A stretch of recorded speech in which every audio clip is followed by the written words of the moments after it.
Grocery के India के अंदर लाखों स्टोर्स खुले हुए हैं, आपका स्टोर उन सब से कैसे अलग होने वाला है? Okay, that needs to be thought about. क्या कुछ अलग है या आप भी वही कर रहे हो जो सब कर रहे हैं? अगर वही कर रहे हो जो सब कर रहे हैं तो कंपटीशन दबा के होने वाला है। और आजकल तो कंपटीशन सिर्फ ऑफलाइन से नहीं है, ऑनलाइन से भी है। आप भी जब कुछ खरीदने जाते हो तो आप ये भी देखते हो कि ऑनलाइन कितने का है, क्या डील मिल रही है, यस, ऑफलाइन कितने का है। तो you need to think about कि भाई मैं क्या अलग करने वाला हूँ। अब वो दिमाग कैसे खुलता है लोगों का? जैसे ज़्यादातर लोग जो बाहर ट्रैवल करते हैं, जैसे आपने भी पढ़ाई बाहर से करी हुई है। जी सर। कहाँ से करी हुई है आपने? I think Australia and UK. हाँ, ऑस्ट्रेलिया से और यूके से करी हुई है। तो वहाँ पे आपने ऐसा बहुत कुछ देखा होगा जो अभी तक इंडिया में नहीं हो रहा है। जैसे इंडिया में जो कॉन्सेप्ट शुरू हुआ है ना 24/7 का, हाँ, कि बहुत सारे ऐसे ग्रॉसरी स्टोर्स खुल गए हैं जो 24 घंटे खुले रहते हैं, यस, या सुबह मान लो 7 बजे से रात को 11 बजे तक खुले रहते हैं। तो ये कॉन्सेप्ट कहाँ से आया, ये आइडिया कहाँ से आया लोगों के माइंड में? कहीं ना कहीं बाहर कोई गया होगा, उसने देखा कि अच्छा वहाँ हो रहा है तो इंडिया में क्यों नहीं हो सकता। तो उन्होंने दिमाग लगाया, यहाँ पे किया, अब वो मॉडल सक्सेसफुल हो गया, क्योंकि अब वो कुछ ऐसा कर रहे थे जो और कोई नहीं कर रहा था। ओके, जब सारे स्टोर बंद हो जाते हैं तब भी कुछ स्टोर्स खुले रह जाते हैं, तो अब उनको एक एडवांटेज मिल गया है। तो that is like a USP, that is called unique selling preposition. जैसे आप अहमदाबाद में रहते हो, राइट जी, तो आपने कोई ऐसा एरिया चूज किया जहां पर जो लोग हैं वो फाइनेंशियली वेल ऑफ है। जैसे अहमदाबाद में बेस्ट एरिया कौन सा है जहां पे सबसे महंगी प्रॉपर्टी है? Sindhu Bhavan road. Sindhu Bhavan road, right? ये एरिया आप कह रहे हो मोस्ट प्राइम लोकेलिटी है वहाँ की। तो उसके आसपास में देखो जो ग्रॉसरी स्टोर्स खुले हुए हैं वो क्या कर रहे हैं, किस तरह से कर रहे हैं। तो हो सकता है वहाँ पे आपको एक बहुत बड़ा गैप नज़र आएगा कि वो लोकेलिटी तो ऐसी है जहाँ पर एक से बढ़कर एक घर है, हर घर में एक से बढ़कर एक गाड़ियाँ हैं। जी, मैं ठीक कह रहा हूँ ना? जी, एब्सोल्युटली। यानी कि पॉश लोकेलिटी है, लेकिन हो सकता है उसके आसपास में एक भी ऐसा स्टोर ना हो, ग्रॉसरी स्टोर, जो कि सिर्फ हाई एंड आइटम्स रखता हो, जो उन लोगों के लिए हो जो बहुत ही हेल्थ कॉन्शियस है। ओके, यानी वो चीज़ जो एक नॉर्मल ग्रॉसरी शॉप में मिलेगी 100 रुपए की, वही चीज़ किसी दूसरे ब्रांड की वहाँ पे मिलेगी 500 रुपए की। फॉर एग्जाम्पल मानुका हनी, आपने सुना है इसके बारे में? नहीं सर। न्यूजीलैंड में काफ़ी पॉपुलर है। वो हनी छोटी सी डब्बी होती है, वो 2-3 हज़ार रुपये से शुरू होती है और 10,000 रुपये तक जाती है हनी, जो वैसे कितने का मिलता है? 100-200 रुपये का। यस, तो वो कौन खरीदेगा? वो आप किसी ऐसी लोकेलिटी में चले गए जहाँ पर के पेइंग कैपेसिटी नहीं है लोगों की, तो गालियाँ निकालेंगे। वो कहेंगे क्या पागल बनाने के लिए दुकान खोल ली है। बट देयर आर लोकेलिटीज़ जहाँ पर वो कहेंगे आपके पास बेस्ट क्या है वो दिखाओ मुझे तो। क्योंकि जो बंदा 50 लाख की गाड़ी रख सकता है, क्या वो 5,000 का हनी नहीं खरीद सकता अपनी हेल्थ के लिए? एब्सोल्युटली। तो इस तरह के प्रोडक्ट्स आप वहाँ पे रखोगे। वो प्रोडक्ट्स कहाँ से आएंगे? आपको बाहर से इंपोर्ट करने की जरूरत नहीं है। देयर आर इंपोर्टर्स जो बाहर से इंपोर्ट करते हैं, उन इंपोर्टर्स से आप डायरेक्टली ले लोगे। हो सकता है इसमें इन्वेस्टमेंट उससे कम हो जो आप सोच रहे हो, ऑलराइट। क्योंकि हो सकता है आप अपने माइंड में सोच रहे हो कि मैं एक ऐसा ग्रॉसरी स्टोर खोलूंगा जो बहुत बड़ा होगा। कितना भी बड़ा हो, और बड़े बड़े खुले हुए हैं उनसे तो छोटा ही है ना। हाँ, कितने हैं जो बहुत बड़े बड़े खुले हुए हैं, मैं नाम नहीं लूंगा बट आप समझ गए होंगे। यस, कितने सारे हैं, चेन ऑफ स्टोर्स है यस, जी, जो 10,000 स्क्वायर फीट के हैं, 20,000 स्क्वायर फीट के, 50,000 स्क्वायर फीट के। इतना बड़ा तो आप खोलोगे नहीं, तो कितना भी बड़ा खोल लो उनसे तो छोटे ही रहोगे। हाँ, तो मैं क्या कह रहा हूं, चाहे छोटा सा खोलो, ओके, एक ऐसी शॉप ऐसी जगह पर जहां पर उससे मिलती जुलती और कोई शॉप नहीं है, और प्लस आप उनके घर पे डिलीवर करो। और अपनी मार्केटिंग के लिए एक अच्छी सी बाइक रखो जिसमें कि आपकी ब्रांडिंग हो रखी हो, ओके, तो आपकी एड अपने आप हो रही है। हाँ, जब भी कोई वो बाइक लेकर के जा रहा है, जैसे होती है नॉर्मली सबकी, बट अच्छी सी, इसमें पैसा लगाओ। बजाय बड़ी शॉप में पैसा लगाने के छोटी शॉप खोलो, होम डिलीवरी दो। जी, लेकिन जो छोटी शॉप भी आप बना रहे हो वो अच्छी सी बनाओ, बिल्कुल, क्योंकि वहां पे प्रोडक्ट प्रीमियम है, तो देखने में वो शॉप प्रीमियम होनी चाहिए। तो बड़ी शॉप खोल करके उसमें 20 लाख रुपए इंटीरियर में लगाने से अच्छा आप छोटी शॉप खोलो और उसमें 10 लाख रुपए इंटीरियर में लगाओ। ओके, आप समझ गए मेरी बात, मैं क्या कहना चाह रहा हूं? जी सर, इस तरह से समझ पा रहे हो ना? हाँ, बीइंग स्पेसिफिक। हाँ, you must be very specific कि exactly what is it that you are going to do, किस गैप को आप फिल करने वाले हो, that must be very clear in your mind. तो अगर इस तरह से आप करते हो तो आपके सक्सेसफुल होने के चांसेस बहुत ज्यादा है, उसमें फेल होने के चांसेस बहुत कम है, क्योंकि एक नीड है जो और कोई देख नहीं पा रहा है और कोई फुलफिल नहीं कर पा रहा है, उसको आप फुलफिल कर जाओ तो काम हो जाता है। फॉर एग्जाम्पल मानुका हनी की अभी हम बात कर रहे थे। हाँ जी। अगर आप डायरेक्टली बाहर से मंगाते हो और आप ऑनलाइन सेल करते हो, अब वहाँ पे क्या होगा, आप देखोगे ऑनलाइन कितने कितने लोग हैं, कितने कितने ब्रांड्स के और कितने कितने में बेच रहे हैं।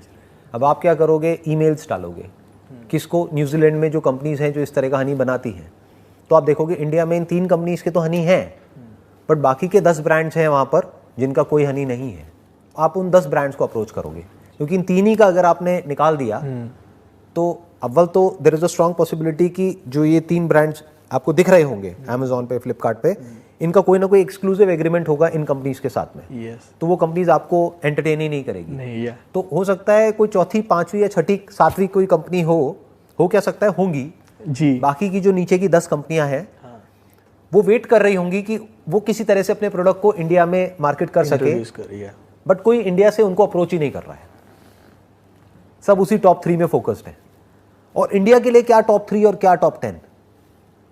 अगर मैं कोई XYZ ब्रांड का नाम आपको बताता हूं वहां का, आपको कैसे पता कि वो ब्रांड वहां का नंबर 1 है, नंबर 2 है, नंबर 10 है? हाँ, जो पिक्चर हम समझे मेरी बताएंगे वही दिखेगी। How do people know in India कि which is the best brand of New Zealand? तो अगर आप नंबर 10 वाले ब्रांड को भी अप्रोच करते हो जिसकी क्वालिटी अच्छी है लेकिन ब्रांड नेम इतना स्ट्रांग नहीं है, तो हो सकता है वो आपको और सस्ते में दे दे, जिसको और लोग जो ऑनलाइन बेच रहे हैं मान लो 4,000 रुपए का, उसको आप 2,000 में बेच दो।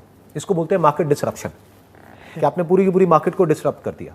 अब वो लोग हिल जाएंगे, वो कहेंगे ये क्या हो रहा है कि जो चीज़ हम 4,000 की बेच रहे हैं वो कोई और आ गया है जो 2,000 में बेच रहा है, और फिर भी आप 1,000 रुपये कमा रहे हो उसमें, क्योंकि पीछे से आपको मान लो 700-800 रुपये का पड़ रहा है।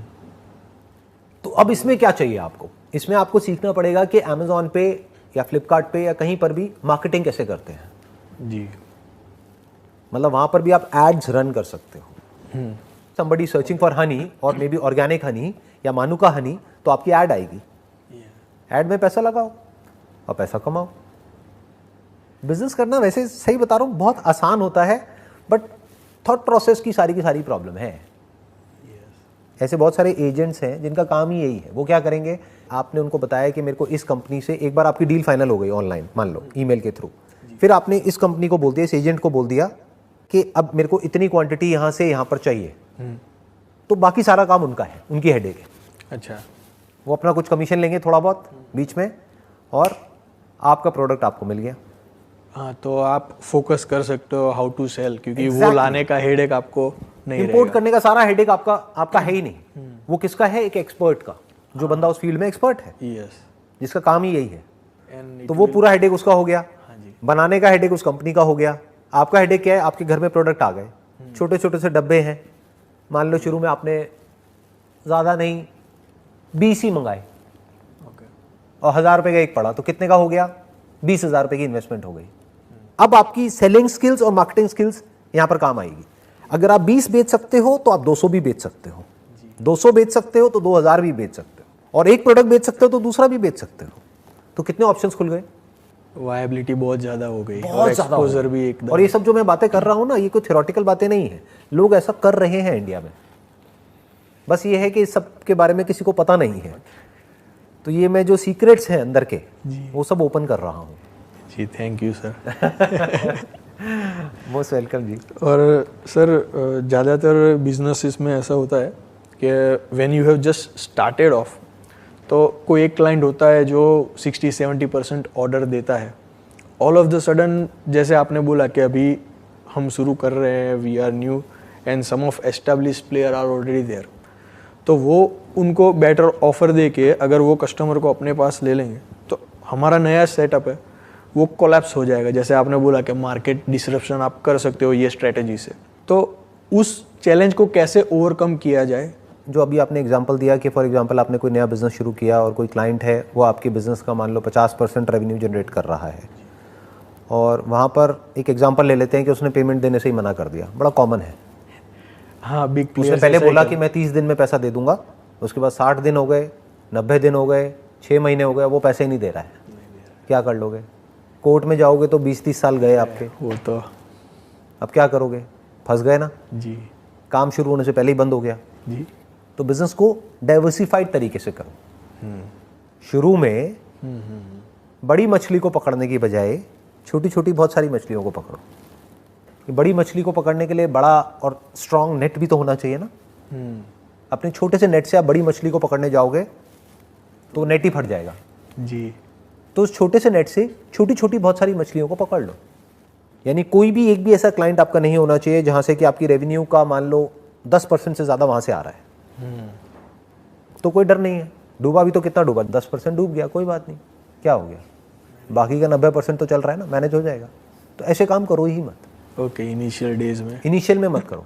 जब आपके पास फंड्स हो, मान लो बिजनेस करते करते आपको 1-2 साल हो गए हैं, आप बड़ों को अप्रोच करो ना, और ये सोच करके करो कि अगर मेरा पैसा डूब भी गया तो मुझे फर्क नहीं पड़ता, उतने का ही मैं रिस्क लूंगा।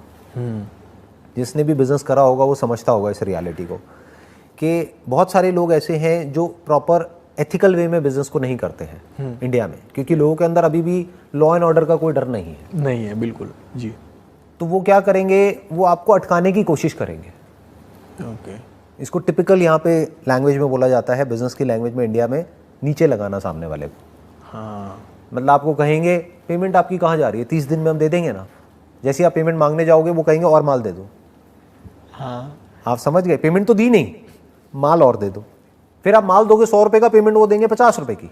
हाँ, तो पहले की 100 रुपये की पेमेंट थी, उसमें से 50 दिया उन्होंने, तो 50 पुराना बाकी हो गया, 100 नया हो गया। तो 100 से कितना हो गया, 150। आपका रिस्क बढ़ गया। ये 100 रुपये बढ़ करके कब 500 रुपये हो जाएगा, 1000 रुपये हो जाएगा, आपको पता भी नहीं लगेगा। फिर एंड में जब 1000 रुपये हो जाएगा तो वो वेंडर चेंज कर देंगे। हाँ, ऐसा होता है। कहेंगे भाड़ में जाओ, हम तो उससे ले रहे हैं। और उसके पीछे भी कोई ना कोई रीज़न दे देंगे। वो ये थोड़ी बोलेंगे कि हम आपका पैसा नहीं दे रहे, क्योंकि फिर तो उनकी क्रेडिबिलिटी खराब हो जाएगी ना। वो क्या कहेंगे, आपके प्रोडक्ट में कमी है, ये क्या दे दिया हमको, इसकी वजह से हमको इतने का नुकसान हो गया, अब हम आपके पैसे नहीं दे रहे। ये सब चीज़ें होती हैं, ये ग्राउंड रियलिटी के बारे में मैं आपको बता रहा हूँ। Format perfect. इसके बारे में जो फर्स्ट टाइम एंटरप्रेन्योर्स होते हैं, जो स्टार्ट कर रहे होते हैं, उनको पता ही नहीं होता है, तो फंस जाते हैं। यस। तो ऐसे काम करो जहां पर अगर पैसा आपका डूब भी जाए तो आपको फर्क ना पड़े। आपका मंथली कैश फ्लो पे असर नहीं पड़ता, you will be able to maintain. 5-10% चला भी गया तो उससे बिजनेस में फर्क नहीं पड़ता ना। जी। बेटर स्टिल, अगर आपने पूरा ही डाइवर्सिफाई कर दिया कि एक क्लाइंट से आपका 1 या 2% से ज्यादा आता ही नहीं है, तो कोई डर ही नहीं है। हाँ, वो आप अगर वो ज्यादा नौटंकी करे या ज्यादा ऐसी कोई उल्टी सीधी टर्म्स आपके सामने रखे जो आपको ठीक नहीं लगते, तो आप ना कह सकते हो उसको। एब्सोल्युटली। वो ओवर नेगोशिएट करे, जितना आपका मार्जिन है उससे भी नीचे आपको ले जाने की कोशिश करे। आप बोल दो मैं नहीं देता प्रोडक्ट, वो कहेगा मैं कॉम्पिटिटर के पास चला जाऊंगा, चले जाओ, आपको क्या फर्क पड़ रहा है।